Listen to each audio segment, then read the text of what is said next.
Welcome back to Labor and Delivery. When you first come up and we decide that you're going to stay and be admitted, there's a lot of things that need to be done. An IV site for IV access, saline lock, hep lock, you'll hear different words for that. That will stay. We only like to give fluids through it if you're unable to tolerate a regular diet or you have an epidural or Pitocin or something like that. But we'll at least put the hep lock in either your hand, your wrist, your arm. We'll also draw your admission labs, and you'll also have a lot of consents to go through as well too.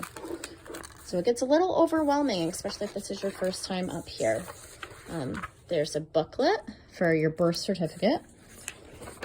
Every hospital is different, but here we have highlighted it to make it a little bit easier of where you're supposed to fill out the information. Mom's information,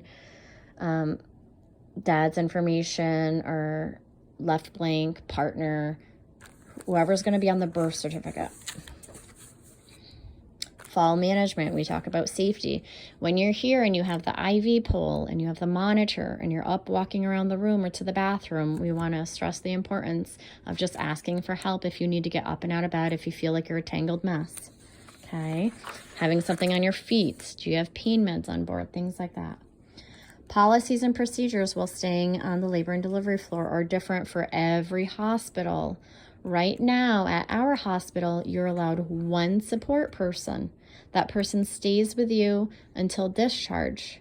If they need to leave, they do not come back. We do allow certified doulas based off a criteria list we have. It cannot be anybody. It has to be somebody who's already known with us.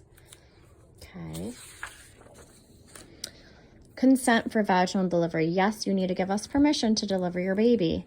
And under the consent, it also gives us permission to put on the fetal monitor straps, the IV access.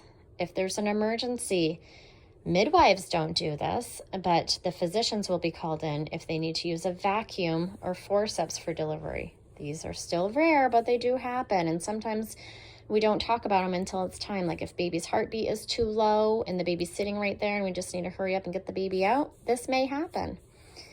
An episiotomy, midwives do not do this unless unforeseen emergency situations, but some physicians will do this routinely or to expedite a delivery. Okay, so that's also, you're giving them permission to do this. Okay, the repair, a lot of first-time mommies will have stitches. Second-time mommies, third-time mommies, that tissue is a little more flexible. And a lot of the times it stays intact. To have healthy tissue, some of it is genetics. Some of it is also health, diet, and nutrition. So that's very important. We try to do everything we can to protect your bottom at time of delivery. Medications to stop excessive bleeding. So you're giving us permission to give you these medications if we feel like you're bleeding too much. And resuscitation for baby. You're giving us permission to resuscitate your baby. And transfusion of blood. If you need a transfusion after delivery, there is another consent. We talk about that at the time, and that's if there's too much blood loss.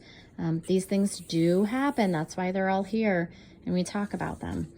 They are rare. We try not to use the majority of them or some of them. Transfusion, resuscitation, episiotomy on a routine basis, but just in case.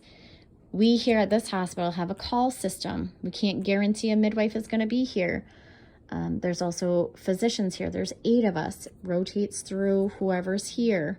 So I'll give my other videos where we try to give you all the tools we can prenatally. So when you come here, it shouldn't matter who delivers your baby because you know what you want and how to obtain that. Permission for people to be in the delivery room. This is where your partner will sign it, stating that if they need to sit down, if they need to be step out of the room, etc. Infant safety, this is the one saying don't give your baby to strangers. If you're not sure, ask who it is. Consent for hospital admission and to treat the newborn. Again, we're getting your permission. Hepatitis B, the one we said that is optional. These are information of why get vaccinated and what it's for. Tdap, I hope you already got it during your pregnancy between 28 and 32 weeks, but if not, we will offer it before discharge. Every hospital is different. Flu shot. Did you get your flu shot? We also will offer that before discharge if you did not get it during pregnancy or this year.